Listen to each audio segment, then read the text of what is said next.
Welcome to the Early Years SEND Teams webinar on physical and neurological impairment and sensory impairments.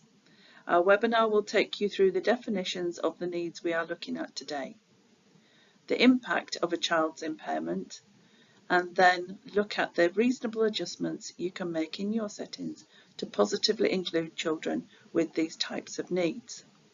It is important to remember that the children are just that, children who need some extra help to be included, to be able to access the early learning and play activities you provide to support all children's learning. So let's start. We are specifically considering in this webinar physical and neurological impairments, vision impairments, hearing impairments, and sensory processing disorders. Physical and neurological impairment. Physical disabilities arise from a range of conditions which impair the correct functioning of the musculoskeletal system and connective tissue to create movement, for example, cerebral palsy. Conditions which affect the brain's ability to process information, communicate with the rest of the body, and produce movement are classified as neurological. Physical disability limits a child and young person's physical functioning, mobility, dexterity, and/or stamina. The child's level of physical functioning will have an impact on curriculum access and the ability to be fully involved in learning and social activities. Difficulties with attention and working memory are increased in children and young people with motor impairment. Both physical and neurological conditions can be genetic or acquired, for example due to a brain or spinal cord injury. Neurological conditions affect the brain and nervous system. Conditions can be progressive and deteriorate over time, for example some types of muscular dystrophy and spinal muscular atrophy. Hearing impairment. Conductive hearing loss is when sound cannot pass effectively through the outer and middle ear to the cochlear and auditory nerve. The most common type of conductive deafness in children is caused by glue ear, which is when fluid builds up in the middle ear. For most children this is a temporary condition and it clears up by itself. For some children the problem may be a chronic or permanent problem, and they may have grommets inserted or be fitted with hearing aids. Sensory neural deafness is when there is a fault in the inner ear or auditory nerve. In these instances, deafness is permanent. Vision impairment. The term vision impairment refers to a range of difficulties that cannot be corrected by glasses, contact lenses, or surgery. Vision impairment is categorized as mild, moderate, severe, or profound. If the child is registered as having a disability, they are registered as sight impaired, partially sighted, or severely sight impaired, as in blind. Sensory impairment, deaf blindness. The legal definition is: a person is regarded as deafblind if their combined sight and hearing impairment causes difficulties with communication, access to information, and mobility. This includes people with a progressive sight and hearing loss. Since by definition the children will have a combination of sensory impairments, their individual needs will vary widely in relation to unique combinations of their impairments and the effect of these on learning. In all cases, however, the combination of sensory impairments means that the impact of deafblindness is more than the added impact of a vision impairment plus hearing impairment. Sensory processing impairment.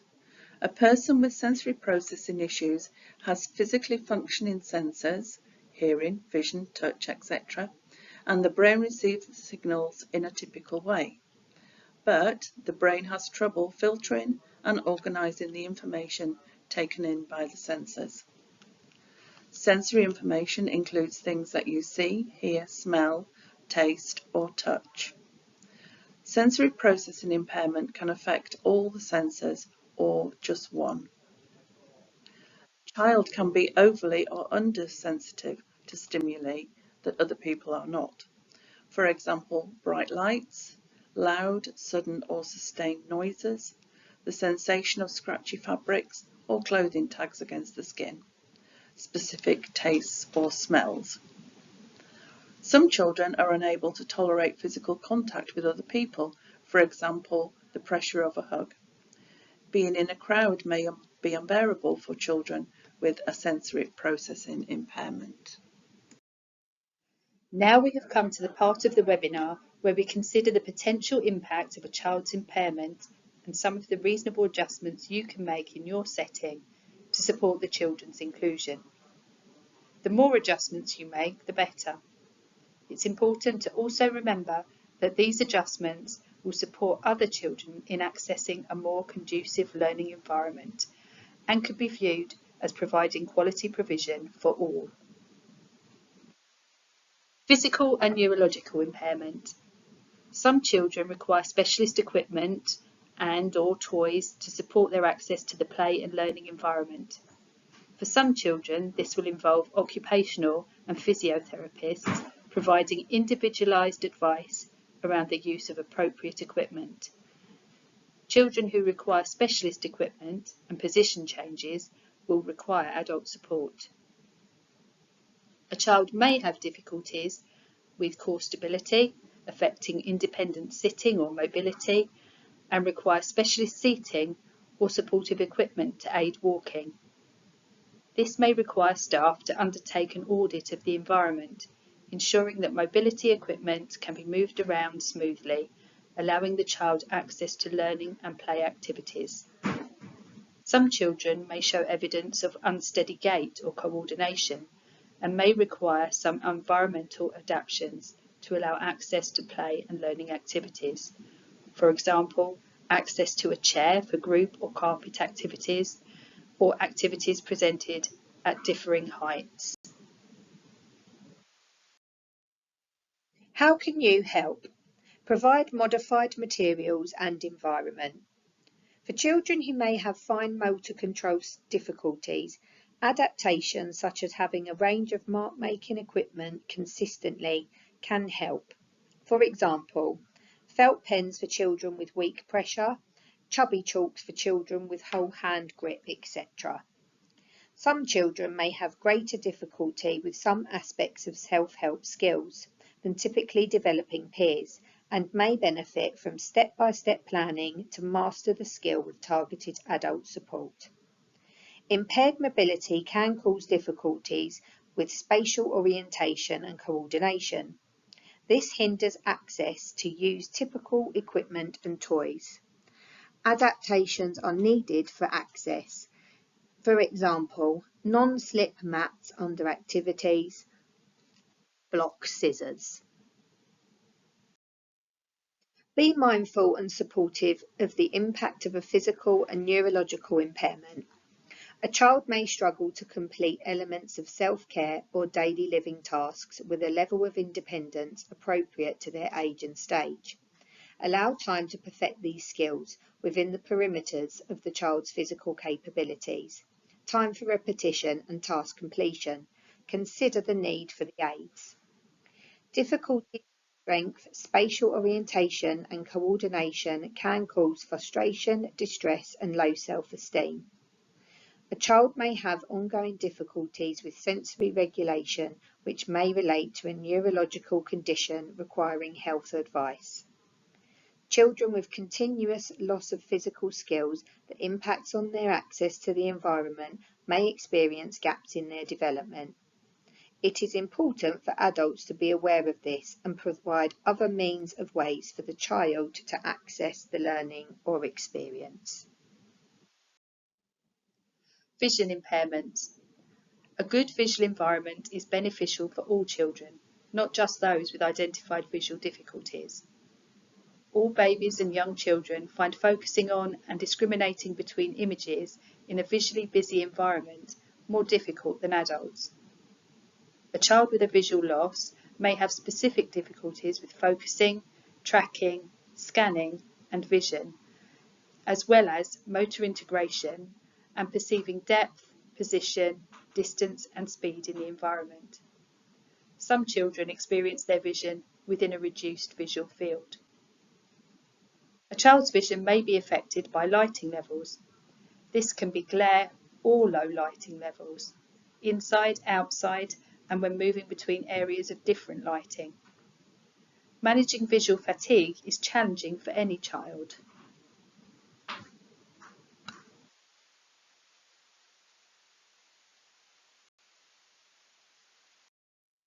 How can you help? Provide modified materials and environment. Remove visual clutter. Present activities on a plain coloured surface. Select equipment with plain colours rather than a patterned or flowery finish. Increase visual clarity. Consider the size of a picture or font. Provide high contrasting visual experiences. For example, black on white as opposed to yellow on white or green on yellow. Be mindful and supportive of the impact of a visual impairment.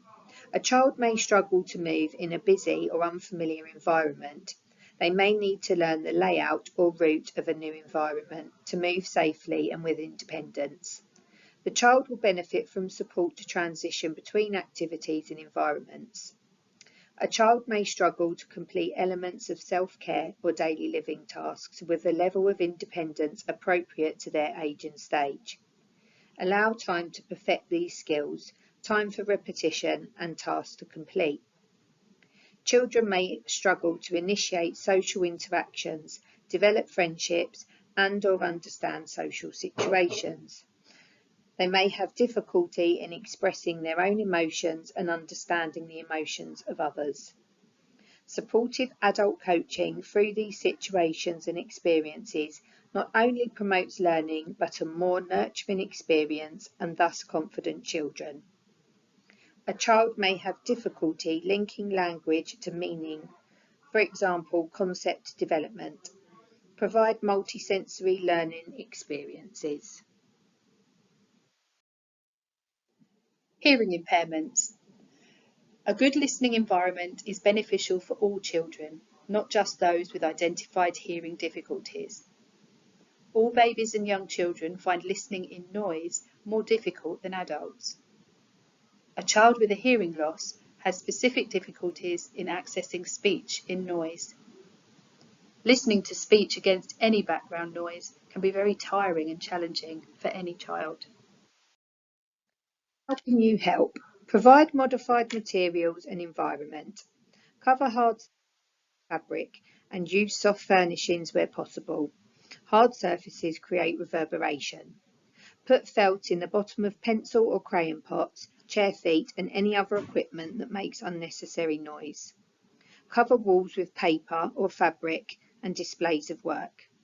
Ensure the room is well lit and consider the use of curtains or blinds so that the children can see your face clearly.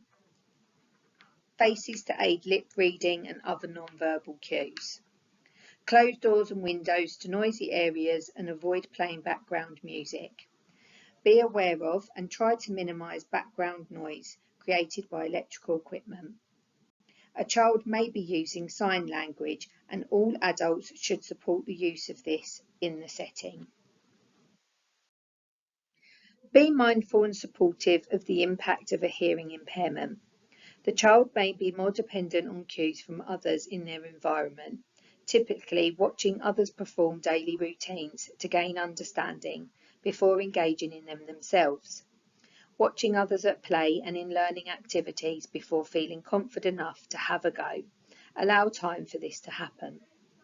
Gaps in development may also be identified.